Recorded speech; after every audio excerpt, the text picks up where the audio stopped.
What happens when a network throws piles of money at a laugh track and just hopes the audience shows up? The 1970s were wild like that. Big checks, bigger egos, sets that looked more expensive than some movies. Halfway through, the optimism cracks. Ratings slide, phones stop ringing, and suddenly, a sitcom meant to save a studio does the opposite. Halfway through this list, you will hear the moment where confidence turns into panic, and that sound never really leaves you.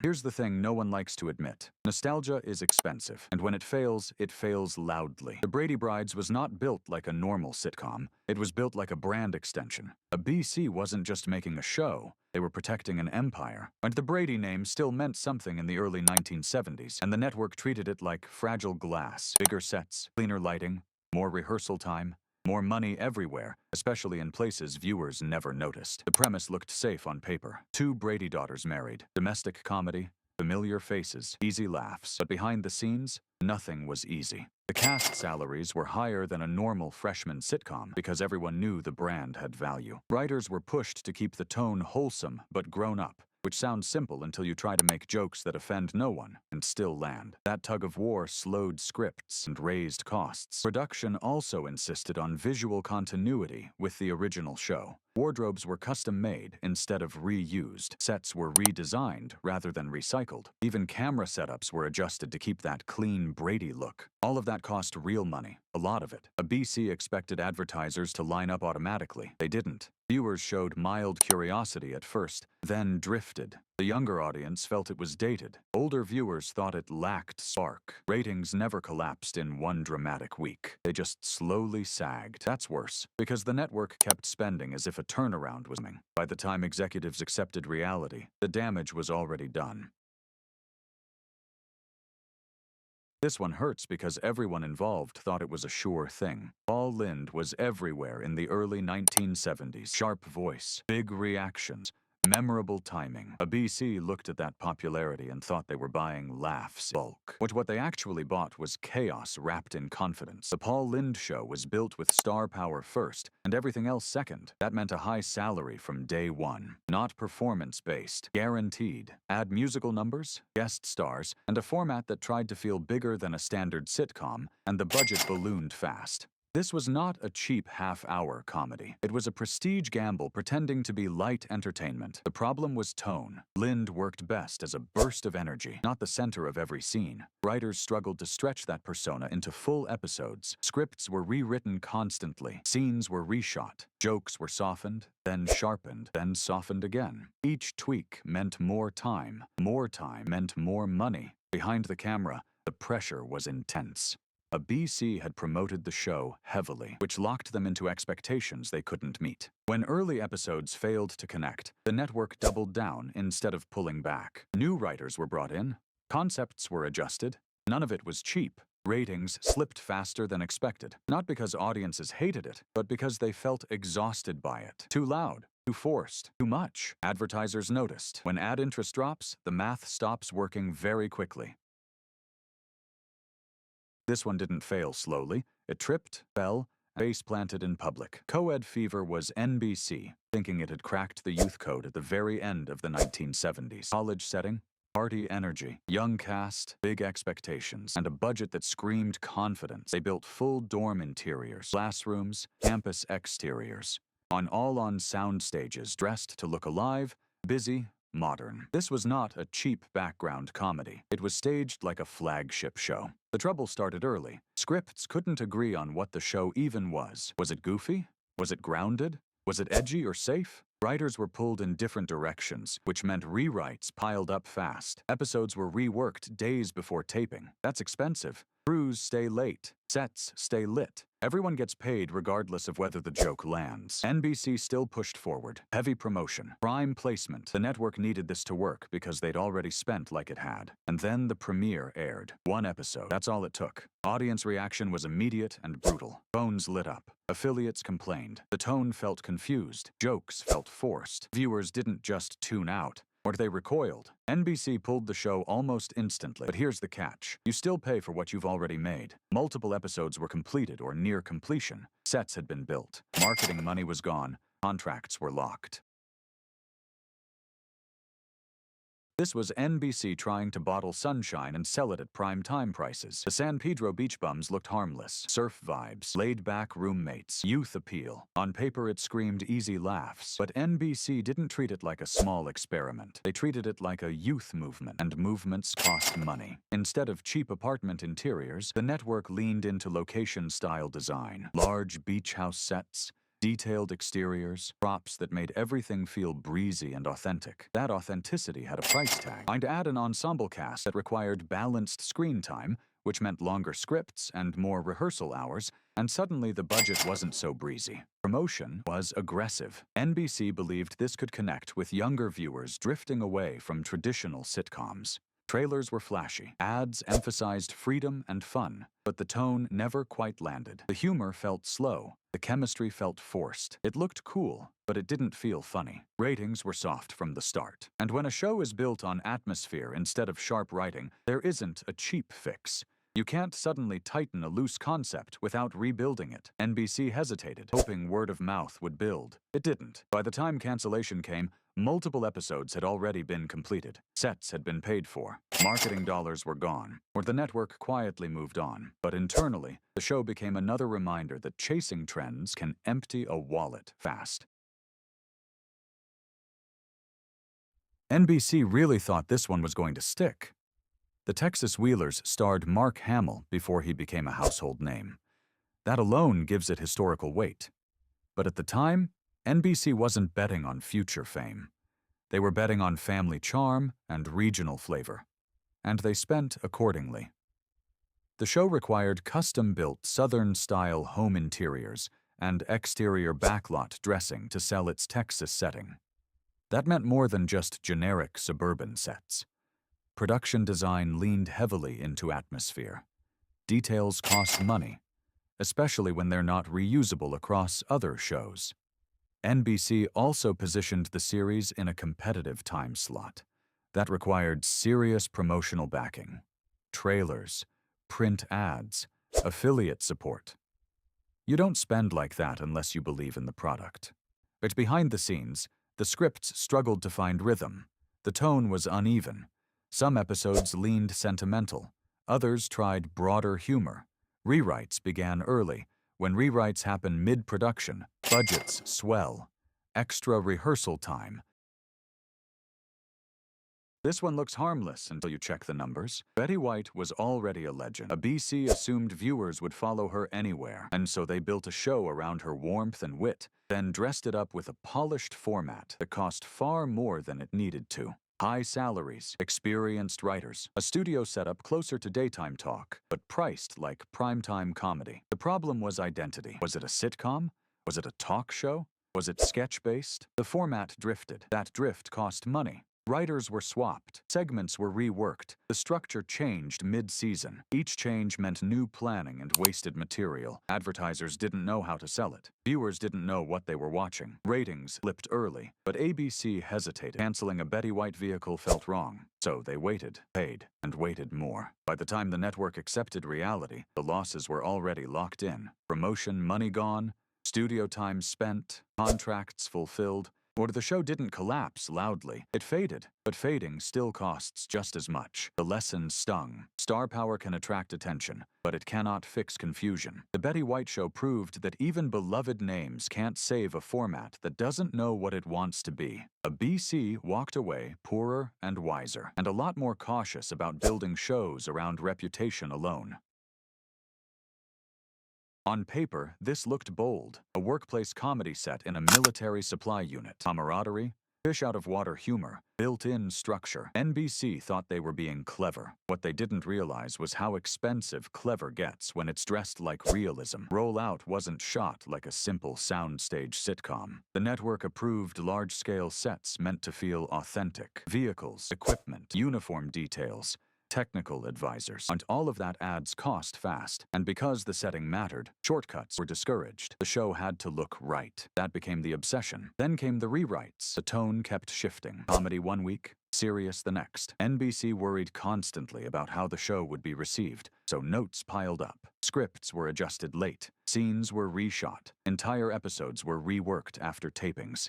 Every change meant overtime. Crew costs climbed. Studio hours stretched. Promotion was heavy. NBC wanted this to feel like a smart, modern comedy, but viewers didn't connect. Some felt it was too stiff. Others thought it didn't lean far enough into humor. Ratings dipped early, and that's when the panic spending kicked in. Guest appearances were added to boost interest. Stories were simplified. Sets were tweaked again, but none of it fixed the core issue. The audience never settled in. When cancellation came, NBC had already paid for more than what aired. Contracts had teeth. The bill was real.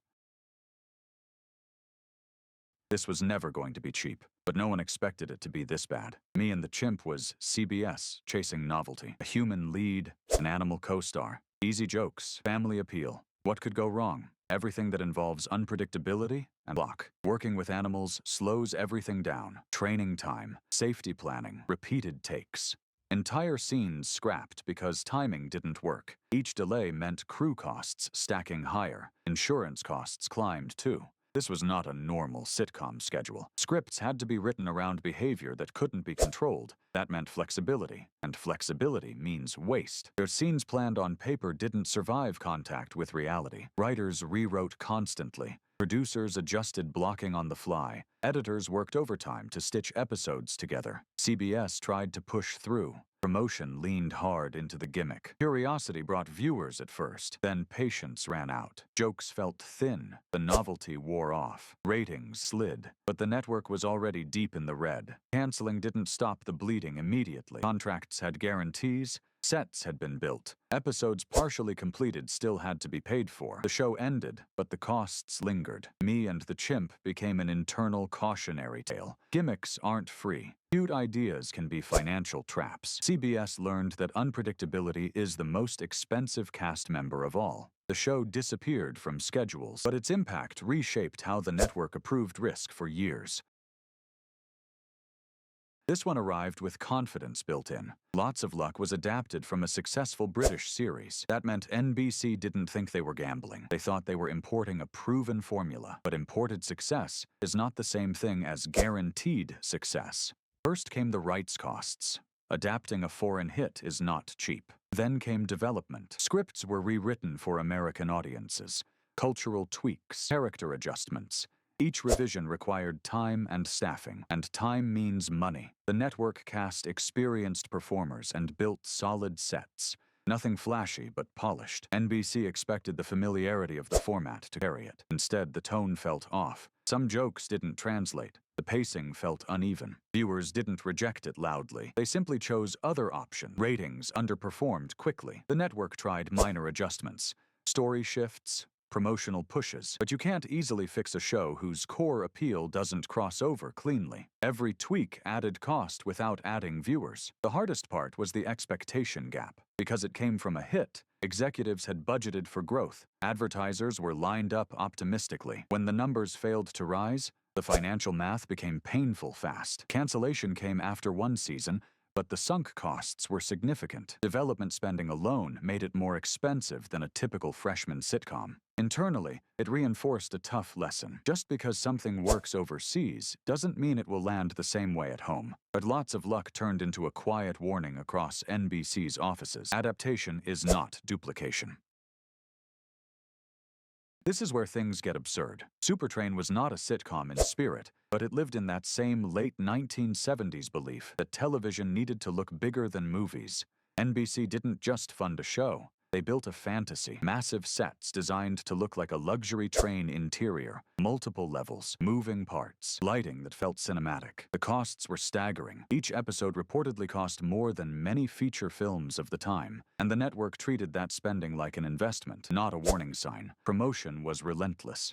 The idea was simple. Viewers would be so impressed by the scale that they'd stick around. They didn't. The stories felt thin. Characters didn't connect, and the spectacle overwhelmed the humor. Ratings dropped fast, and panic followed. NBC tried to course-correct with rewrites and tonal shifts, but you can't cheaply fix a show built on spectacle. The expenses were locked in. When Supertrain was finally canceled, the damage was severe. The sets alone represented a financial wound that took years to forget. Internally, it forced NBC to rethink how much spectacle television could afford. Supertrain didn't just derail, it smashed into a wall, and every executive watching learned the same lesson. Bigger does not mean better. Sometimes it just means broke. This was CBS trying to chase glitter. The Hudson Brothers were hot for a minute in the early 1970s. Youthful energy, pop appeal, built-in fan base. CBS looked at that and saw crossover gold. Music plus comedy plus teen momentum. So they didn't budget this like a modest sitcom. They built it like a weekly event. And events cost money. Variety-style comedy means choreography, musicians, costume changes, multiple sketch setups per episode. Each sketch requires different lighting, blocking, and rehearsal time. Rehearsal time means overtime. Overtime means budget creep. CBS invested heavily in the visual polish, bright stage designs, custom wardrobe, a rotating list of guest performers. This wasn't 3 couches and a laugh track. It was production-heavy television. But here's the catch. Teen popularity does not automatically convert to prime-time loyalty. The tone felt chaotic. Sketch quality was inconsistent. Adults didn't connect. Younger viewers had other options. Ratings softened quickly. The network tried adjusting pacing. Writers reshuffled bits. Segments were cut and restructured. But you can't cheaply shrink a variety format. Once you build the machine, you have to keep feeding it. By the time CBS ended the run, the spending had far outpaced the return. This is where nostalgia turned into a financial prank. The Brady Bunch Hour was ABC asking a simple question. What if we take a cheap family sitcom and turn it into a full variety spectacle? Singing, the dancing, costume changes, musical numbers. It sounded festive. It also sounded expensive because it was. Variety shows cost money fast. Choreographers, musicians, music licensing, wardrobe departments working overtime, weekly rehearsals that ran long, multiple camera setups. Nothing about this format was simple, but ABC assumed the Brady name would carry it all. It didn't. The cast wasn't trained for this format. Performances felt stiff. Musical numbers felt forced. Viewers who loved the original show felt confused. New viewers didn't understand the appeal. Ratings dipped quickly, but the machine kept running because stopping a variety show mid-season is costly. Each episode burned money whether it worked or not. Sets had to be rebuilt, costumes refreshed, songs cleared, promotion paid for. Our ABC kept hoping momentum would turn things around. It never did. Behind the scenes, frustration grew. The show wasn't cheap enough to shrug off, and it wasn't successful enough to justify. By the time cancellation came, the losses were real and undeniable. The Brady Bunch Hour became a textbook example of overextending a brand. What worked in one format collapsed in another. ABC learned that familiarity doesn't mean flexibility. Stretch a concept too far, and it snaps. And when it snaps with a full orchestra behind it, the bill is brutal. This one was supposed to be a rescue mission. Instead, it became a slow-motion drain. NBC wanted another loud, blue-collar hit. Something that felt current. Something that talked back. Hello, Larry was built with that goal stamped on every page. A recognizable lead. A workplace setup, big studio confidence, and a budget that assumed success before the audience ever weighed in. From day one, the spending was aggressive. Full sets, a polished look, experienced writers pulled from proven shows, promotion that treated the premiere like an event. NBC wasn't testing the waters. They were diving in head first. The problem was tone. The show never decided who it was talking to. Some episodes leaned broad, others tried to be sharp. That confusion led to constant retooling. New writers came, story directions shifted, characters were adjusted. Every change cost money. Every fix assumed the next one would finally work. Ratings didn't just dip, they slid steadily. Critics were harsh. Viewers compared it unfavorably to stronger shows airing at the same time. Where NBC responded the only way networks often do when they're scared. They spent more promotion, more tweaks, more patience than the numbers justify. By the time Hello Larry finally ended, it had run long enough to rack up serious losses without ever delivering real returns. The sets alone represented money that could not be recovered. Internally, it became a lesson in denial. Staying the course is not bravery when the course is wrong. This one hurt because expectations were sky high. Dick Van Dyke wasn't just a star, he was a standard. NBC assumed that bringing him back in a fresh format would be a guaranteed win, so they spared no expense. Top-tier salary, high-end production values, experienced crews, writers who knew comedy inside and out. This wasn't a gamble. It was treated like a return to glory. The trouble was timing. Television had changed. Audiences changed. What once felt sharp now felt gentle. What once felt warm now felt safe. The show wasn't bad. That was the worst part. It just wasn't necessary. NBC kept spending like affection would turn into loyalty. Scripts were polished, sets refined, guest appearances added, promotion pushed hard. But viewers didn't connect the way the network needed them to. Ratings stayed underwhelming, and the math stopped making sense. Canceling felt unthinkable at first. This was Dick Van Dyke. You don't walk away quickly. So NBC waited, and paid, and waited longer. By the time reality set in, the losses were already locked. The new Dick Van Dyke Show became a reminder that legacy can be heavy. Past success raises the price of failure. Like NBC didn't just lose money, they lost confidence in revival-driven spending for years. This is the one that broke the illusion. The moment networks realized they could actually lose everything chasing clever ideas. Holmes and Yo-Yo was pitched as funny and futuristic. A buddy comedy with a twist. One human detective, one robotic partner. Light comedy mixed with tech wonder. A BC didn't see a sitcom. They saw a statement, and statements cost money. The robot alone was a financial nightmare. Custom-built mechanics, operators hidden off camera, constant malfunctions, delays became routine. Scenes had to be stopped, reset, reshot. Every pause meant crew standing around while the clock kept ticking. This wasn't a prop. It was a liability with blinking lights. Writers struggled too. The scripts had to bend around what the robot could actually do. Jokes were rewritten on set. Blocking changed constantly. Editing became a patchwork job. Nothing flowed naturally, and nothing about this was cheap. A BC still pushed forward. Promotion sold the novelty hard. Curiosity brought viewers early on, but curiosity doesn't last when the comedy feels stiff. The robot distracted from the story. The story never found rhythm. Ratings slid fast. Behind the scenes, panic grew. The network had already spent heavily on construction, testing, and repairs. Canceling wouldn't erase those costs. But continuing meant throwing good money after bad. When ABC finally ended the show, it wasn't just a cancellation, it was a retreat. Holmes and Yo-Yo became infamous inside the industry. Not because it was awful, but because it proved something terrifying. Technology doesn't save weak ideas. Big spending can't force charm. A BC tightened budgets immediately after. Risk approvals changed. Ambition got quieter. This was the sitcom that taught networks a hard truth. Innovation is exciting. Failure is expensive. But expensive failure can change everything. So here's the real question. How many shows were never made because of these disasters? The 1970s chased big laughs with even bigger wallets. And some of those bets left scars that lasted decades. If one of these surprised you, drop it in the comments. If one made you laugh at how wild TV used to be, hit subscribe. And next time you watch a cheap-looking sitcom, remember, sometimes cheap is the smartest move television ever made.